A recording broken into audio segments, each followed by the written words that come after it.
Thank you. Have the studies shown what intensity and amount of physical activity helps to reduce or slow the progression, both in terms of treadmill kind of aerobic activities and also strength training? Yeah. So I can speak to that, and if anybody else up here with me would like to add in, and they'd be free to do so also. Again, I would say, so the idea of changing or slowing the progression of disease is not something that's clearly established in humans. It's something that's more supported in animal studies, seems like so far. They did exercise those rats pretty intensively. I'm not sure exactly how much. They have looked a little bit at various intensities and as far as aerobic exercise and resistance exercise in people. For the most part, that's tailored to the individual, so they don't necessarily exercise to their maximum heart rate, but some heart rate goal that's elevated from their resting heart rate. And resistance, as you can imagine, would be something that would be challenging for people, but not impossible, not to the point of incurring risk of injury or those sorts of things. But as far as specific numbers, we don't have that as much for what type of aerobic exercise or resistance training is good. What we do know from the studies on neuroplasticity, which focuses on how we can change the brain, is that high intensity is the key, especially because we know that Parkinson's disease affects the basal ganglia, which is a key portion of control of our movement in our brain. And so if you want to make sure that you're doing the right type of exercise at the right type of intensity, think of it this way. If 0 means the effort of us sitting here and having this lovely chat today, and 10 means maximal possible effort, you want to be between an 8 and a 10. So if you're not huffing and puffing, you're not going to get anything out of it. It might be fun, it might be social, and that's great, but you're not going to get that brain change. And so that's going to look different for everybody depending on what your capacity is. And that's why it's so important to work with a physical therapist to help you identify what is safe for you to do at that 8 to 10 out of 10 intensity. I would just add that one of the problems with answering that question is that studies that look at whether you can influence disease progression usually require large numbers of people in the hundreds followed for years. And we don't have any exercise studies that go that long or have that many people. And it's just that the way we are able to measure how severe the disease is in the presence of treatment and with the variation from person to person, you just need a large number of people. And while I think most people believe that the high intensity exercise is the best, I still encourage people to do whatever they can. Whatever you can is better than nothing. We don't know. There's one short-term study that looked at moderate versus high intensity aerobic treadmill training. Was a multi-center study that suggested the higher, the 70% of maximal heart rate was kind of the target for at least short-term benefit. But again, it's very difficult to prove effects on long-term disease progression without a very large number of people followed for a significant length of time, years. Do you have anything to add? Well, I think the issue also is being realistic of what people can do. This diagnosis does limit their mobility, and to say, well, you should go out and run a 5K run is not going to work for most people. So I think it's really finding, and with the physical therapist, what people can do realistically to increase their activity level. I think we all agree that exercise is a good thing. I think the jury's out about whether it truly modifies the disease or not in terms of progression over time. But I think it is a good thing to do for all of us, for that matter. We can all find reasons not to exercise. I know I can. But if those things that one likes to do, and for that reason, people have often, my patients have often commented about Rock Steady Boxing. I don't endorse them specifically, but people like it because I think they like the exercise itself, they like the camaraderie, they like the enthusiasm of the instructors. For example, I think that's one example of an exercise that can be beneficial. In the back. What about competitive exercise? Seems like that would be more stimulating for the brain, like tennis and it seems like exercise that you get in competition would be better because you have to keep score, you have to strategize. It seems like that might be better than just repetitive exercise. Well, it's definitely going to be different for each person. And, remember your dopaminergic systems really thrive on motivation. And so if you're doing an exercise that has high intensity and it motivates you, you're more likely to stick to it. And that's going to be key across the lifespan. So if it motivates you and it's intense and it's safe for you, by all means, I endorse it. It also raises your mood with the wind. Absolutely.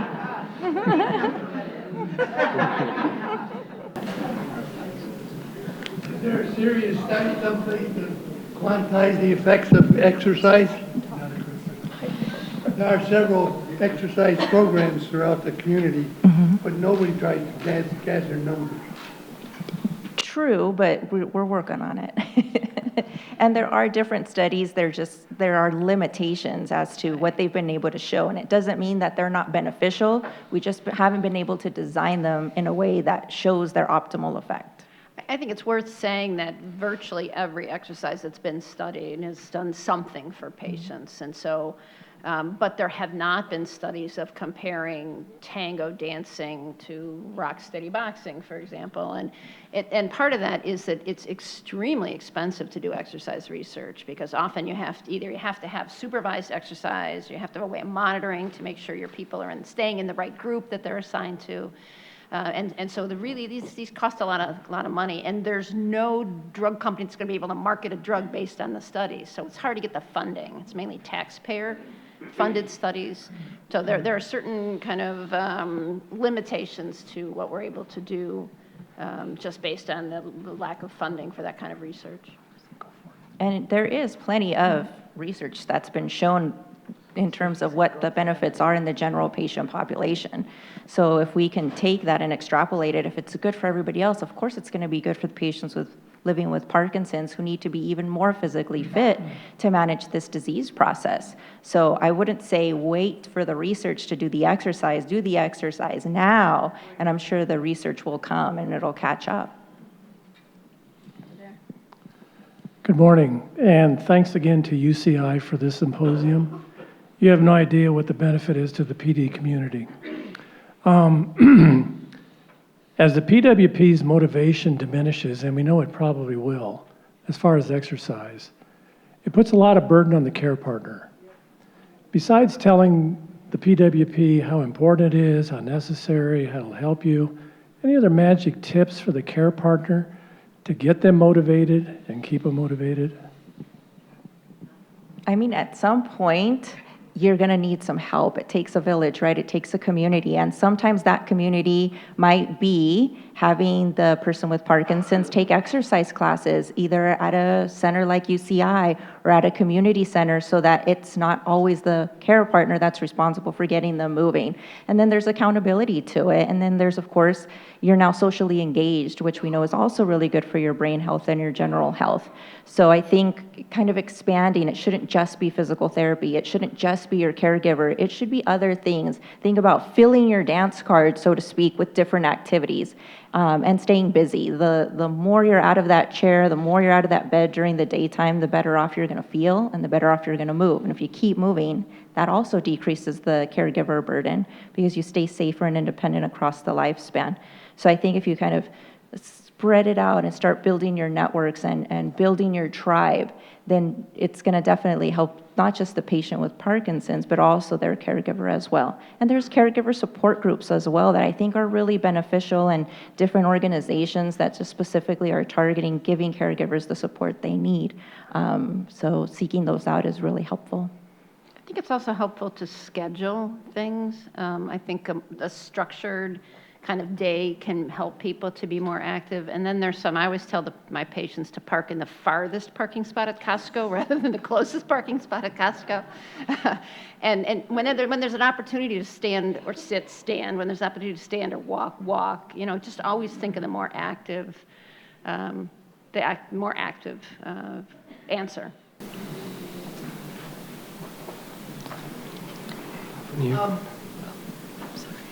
So there's not a lot of money for studies for this. We don't have a lot of time. That's hard. My question is, for each of you... For everyone. Thank you. For each of you, if you found out today you had Parkinson's, what type of exercise would you do? What would you get on immediately? Oh, well, clearly a combination of high-intensity aerobic exercise and progressive resistance weight training would be what I would do. That's what I already do, and I would continue doing specimen, what a that. fine Well, I don't know about that, but actually, there was a study done by Lisa Schulman, who we both know, some years ago, and she did look at these, at the University of Maryland, look at these different forms of exercise, and this is not the final word, but it was exactly what you just heard, that it's a combination of sort of muscle toning and aerobic exercise. So that is what I do already. But that's not realistic for some people with Parkinson's disease. And I think I get your point over here about the motivation factor. We all have inertia. We can all, as I said earlier, find a reason not to go to 24-hour fitness. It's too late, it's too early, I'm too tired, I'm too whatever, hungry. But that inertia is amplified, I think, by this diagnosis, that it just gets harder to do things, to find that motivation to do things. And I think that's where a schedule or going to a class where people expect you to be there can be helpful in that sense, but it's not an easy task. I get it. The other thing that I recommend actually to people, so there's a tendency to get in ruts when you have Parkinson's and kind of do the same thing over and over again and not to branch out. So I think it's helpful to have a basic exercise program and then add in things like take a Tai Chi class, take a tango dancing class, something to kind of mix it up, get some of those other nerve cells firing, you know. I think that's helpful too. And it adds a little stimulation and a reason to get out of the house and try something different. I would definitely do the high intensity cardiovascular training and then Parkinson's disease specific exercise. So there's exercise, which is great for your health, but then there's Parkinson's disease specific interventions that are targeting the primary motor symptoms of your Parkinson's, and you need to make sure you're not neglecting those. And then also just really staying physically active, and I definitely joined some support groups. That's what I would do. And I would recommend to engage in the physical exercise that is pleasurable. So if you hate walking, I would suggest dancing. So it should be emotionally motivating. So it is impractical to force one to do things that they don't enjoy. So some patients enjoy dancing and some rock steady boxing. So There's that's some for important. everyone. yes, in the morning. back. Good morning. Thank you for sharing your expertise with us. Dr. Cochran, you mentioned that there are some toxins that we know cause Parkinson's. Could you elaborate on that a little bit? Yeah, sure. So one of the big ones that they'll use in animal studies is something called MPTP, is a toxin that is not something that people are exposed to on a daily basis, but how we found that, as my understanding is that as people were making some recreational drugs, that was made as a byproduct. Not that I claim expertise in that field by any means, but so they had these people who were using some of these drugs and then started to develop the symptoms of Parkinson's disease. And as they looked into why, they found this chemical, and that's how that one was identified. And so those are some of the ones that are specifically used in some of these animal models to look at Parkinson's disease specifically. But in the environment, things like pesticides, rotenone is one that's a readily available pesticide, those kinds of things. But a lot of those are associations, and associations don't necessarily equal causation, but exposure to certain organic chemicals and pesticides increases the risk of getting Parkinson's. And I'll just mention, if anybody's interested in talking about boxing, and I'd be happy to share my experience with them. Wonderful.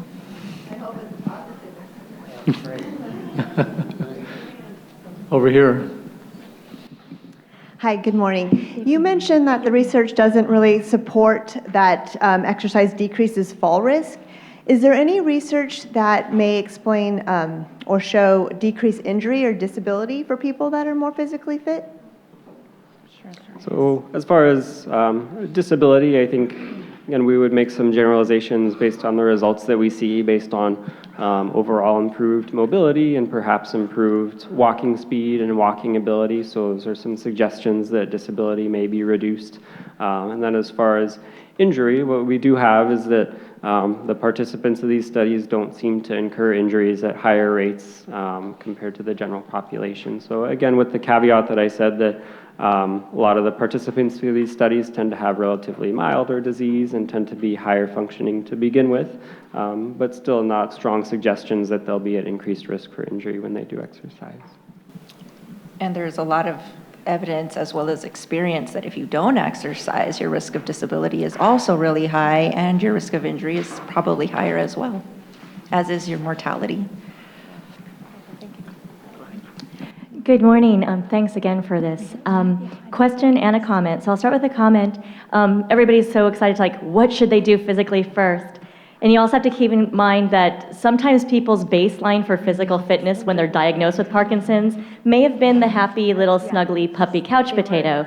So as someone who's passionate about the care and prevention of injuries, again, getting people connected with their mind and their body first before they start really going for high intensity, which I love high intensity, but sometimes just visualizing movement and just becoming familiar with movement and choosing a movement that's most enjoyable for you is a start before you go, okay, I gotta do the 5K.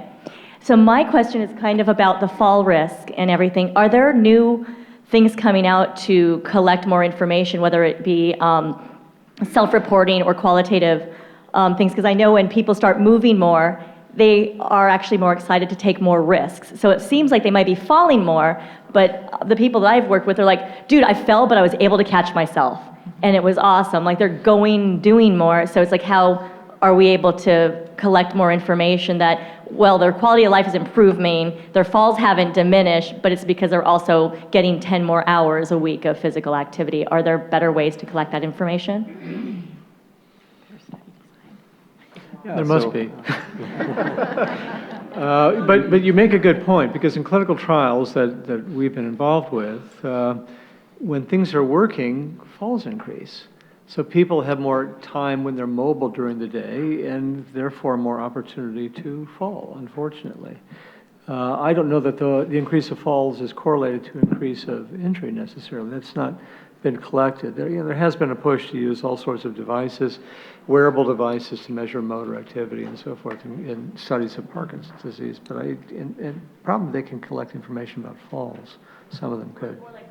Return. Or feel anything empowered if they fall, it's not a bad thing. Because usually when the information collected is only it's not a bad catastrophic event versus well, I fell. So she's saying that better characterizing the falls is because falls are regarded as something that's negative and bad. I would say that's usually the case. We don't like to hear about falls, but they're not necessarily leading to some serious injuries. So the point I think you make is a good one, that yes, some falls may reflect improved and increased activity during the course of the day, and they don't all necessarily lead to a hip fracture, but that is the concern. I recount stories from my practice of hip fractures and bleeding on the brain and spine fractures in the neck from people who've fallen. So it always makes me uneasy when I'm hearing about falls. So I guess one last question about that is just to find a way to maybe find a validated survey that also just lets people, reflect that it was a fall, but I felt more empowered. There's that whole quality of life that doesn't seem to be collected that kind of can help support. Well, that is collected, actually. So quality of life is not specifically regarding falls, but quality of life scales are often incorporated in clinical trials. But I don't know that anybody has done exactly what you're saying, which is to say, okay, falls are more, but quality of life has improved. Looked at that specifically. It's a good point. And just to clarify, high-intensity exercise can be achieved by anyone. It's just going to look different for people. Not everybody's going to go to the physical therapist and they're going to say, all right, you're going to run a 5K, because that would not be realistic for most. So for some people, if you haven't exercised in years, we'll find the right, safe, high intensity for you. So don't let that be a discouraging point. Let that be an encouraging point and a good goal. And if balance is a concern, then I think that there are ways to achieve high exercise or high intensity exercise where the balance concern may be eliminated. So if you're using something like a stationary bike where someone's appropriately strapped in, or use of water and swimming in some ways can reduce the risk of balance and falls, those things can be helpful too and can still allow for achievement of high intensity exercise. Hi. I have the fortunate position to be on both sides. I've been a trainer for probably about going on 15 years. I worked in Fall Proof, which is a great program coming out of Fullerton.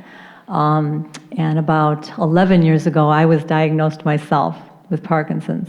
So I have to say that I've been through many of these programs. I've been through the balance programs. I feel that exercise has helped me tremendously as far as slowing down progression. I'm still able to be very active. The only symptoms I seem to be getting right now is a little bit of a tremor. I take a couple of medications, but they seem to work very well. Dance, I try to tailor when I do exercise myself to something that I enjoy, because then it will last longer, and it's a very social part of it. Right now I'm doing almost kind of like a spokesperson to some extent, trying to give people hope. But everything that they're saying, I see on the other side. I know how to cope with it because I'm on this side. So I just wanted to say that taking a program is great. Tailor it to something you enjoy, and it'll last a long time. Good points, good points. People that move more feel better and do better. And maybe you don't have the exact data to show it, but just ask somebody. We actually do have some data. There's exercise data in people who are depressed and have improvement of their mood, equivalent to use of antidepressant prescription medications. There was a study years ago on the campus of my alma mater, the University of Illinois, where people who were didn't have a neurological diagnosis, but they were walking, I think, up to 3 times a week, 40 minutes each time at a brisk rate, and their cognitive abilities improved. So there's some data that suggests that exercise does help our mood and a sense of well-being. I feel better when I dread going to the gym, but I feel better when I leave. I think there is also some data that when people exercise, they also change their other behaviors and their lifestyle in a healthier way. So they change their eating habits and so forth. And in fact, this makes it difficult sometimes to assess benefits from exercise itself because people change their other behaviors to be more healthy. Yes. So my question was regarding like frequency of exercise for the people that are busy. Would it be fair to say that at least once a week do some high intensity, and then throughout the rest of the week maybe just do some kind of mild, exercise or aerobic or stretching, whatever? Well, Dr. Lori Mishley has been really looking at the habits of people who have slower progression of their Parkinson's disease. And the things that she's found has been that they're socially engaged, nutrition is really important, but also sleep. And in terms of exercise, I think the baseline that she's found is at least 2.5 hours per week would be minimum. But you'll find that, as I mentioned earlier, people that move more definitely feel better from their motor symptoms to their non-motor symptoms. But finding a feasible plan that's consistent for you and motivating for you is going to be the key. It is also important, I think, not to exercise to the point of exhaustion. So if you need to spend 1 or 2 days in bed recovering from very intense exercise, that's right. It may be negatively affecting your motor and non-motor symptoms too. Yeah. In the back, way in the back. This is a question to Dr. Parker. Is there any evidence that people that work in the chemical field have higher incidence of Parkinson's? Question for... Yeah, okay. Are there specific chemicals that you're thinking about, or in general? Well, people like myself have worked in laboratories where we deal with a lot of materials whose effect we don't really know. Right, and there are some effects that are emerging with some of those things, not all of those things. We mentioned a little bit some of the pesticides and those sorts of things that we know if there's long-term exposure seem to increase the risk. Some heavy metals, things like welding, can also increase the risk. And there are some chemicals, I'm not sure specifically which ones, but there's some information for Parkinson's disease and for some other things that are out there. Some of that information is starting to come through, and in the future we'll have more of that, I think, too. That kind of research usually is what we call epidemiology research, which is you take people who have a condition and people who are essentially the same as those other people but don't have the condition and try to look back and see what the exposures might have been. And some of them kind of make sense, like people who apply pesticides, are exposed to pesticides, or drank well water, lived in rural settings. They aren't always confirmed in subsequent studies, so there's a little bit of uncertainty about that, and certain of the occupations are a little bit perplexing. So doctors and nurses and dentists and postmen seem to have a higher risk in some studies of Parkinson's disease, which makes no sense at all, and teachers. And so you might find a study here or there that shows that occupation. I'm not aware of any that specifically look at chemists.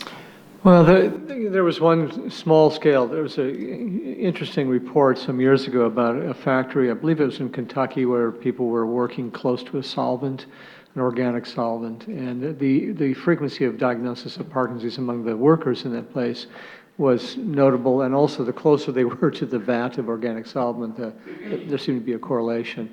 But as Dr. Shannon mentions, there have been numerous studies now over the years looking at agricultural exposure with the idea that maybe some people are at increased risk because they've been exposed to pesticides or herbicides. And rotenone, which has been used to kill fish in lakes, has been used as another chemical in animal models to replicate Parkinson's disease in the laboratory. One of the kind of interesting stories is the story of Agent Orange. So, and there was a very intensive study trying to link Parkinson's disease with exposure to Agent Orange, and it was stymied really by the lack of really clear record keeping about the intensity of exposure and who was exposed. And eventually the VA just decided not to even bother anymore and to just extend benefits to people who had Parkinson's disease who were exposed to Agent Orange. It's kind of a change in the VA policy. So it's very difficult to be conclusive about those kinds of things. A lot of the pesticide stuff comes out of the state of California because there's very detailed maps now of exactly how much, based on where you live, your zip code, what kind of exposure you've had to agricultural chemicals. And so a lot of really high quality epidemiology research is coming out of that. But that's fairly state specific. I don't know of any other states that have that kind of detailed data on pesticide exposure. May I ask one last question for Dr. Hermanowitz? Is it true that doctors and teachers have higher incidence of Parkinson's disease? I don't know that it's true, but that has been reported. It hasn't been verified by multiple studies, but there is some increase. There's studies that show if you drink milk or eat chocolate, but that's... No. Yes. I've read studies that say quite the opposite. If you eat chocolate, it's very good for you. Milk and cookies are great. Yeah, thank you. My question is regarding teaching PD patients how to fall properly. Is it part of the regimen of physical therapy? It definitely should be. So if you haven't worked on that with your physical therapist, yes, please do. Bring it up. It's important because there's definitely better ways of doing it in which you can use your own body and your own momentum to keep rolling. There's bad ways to do it. For example, sometimes one of the things we really like to focus on is a proper step strategy so that if you do lose your balance, you take one big step in that direction to keep your center of mass between your base of support to properly prevent a fall. In other words, you keep your body between your feet, you don't fall. But if you do fall, we want you to be able to almost tuck and roll and go with the fall instead of trying to break the fall and therefore break a wrist, or cross your legs and therefore break a hip. So we definitely can work on that with you. If that's something that you're fearful of, please come see us. Let's reduce that fear, let's reduce that fall risk, and let's teach you positive, helpful strategies of protecting yourself. I have a question. Yeah, hi. I have a question regarding Yes, I'd dementia, like to ask a question. dyskinesia, and the falling balance type of thing. Is there any connection? Because in my case, I feel after 16 years, I had my first fall, and I said, well, what changed in the last year or so? Well, the dyskinesia got more often, much bigger. So now wouldn't knock me off balance at that time because I knew what was happening. But afterwards, maybe it's disrupted my balance. So I didn't know if there's some relationship between that particular movement and... I recognize your voice, but where are you? I can't... Raise your hand, so you just have. Oh, okay. All right, yeah, okay. There you are, and now I recognize your face. Yes. So anyway, I was just trying to think what had happened and if there might be a relationship, between these two elements. So I know everybody gets a little more, loses some balance over years. But well, it makes intuitive sense, doesn't it? If somebody's having dyskinesia, meaning these kind of squirming movements, that it could make them less, and if they're already having difficulty with their balance, if they're kind of moving around too much, they could have increased risk of falling. That's also been looked at a bit in a different diagnosis called Huntington's disease, where people have those kinds of movements without medication. There's mixed results in terms of that data. But yeah, I can see very well, that it could be a contributing factor to falling. So we try to, as much as we can, minimize the dyskinesias for a number of reasons, including potentially that.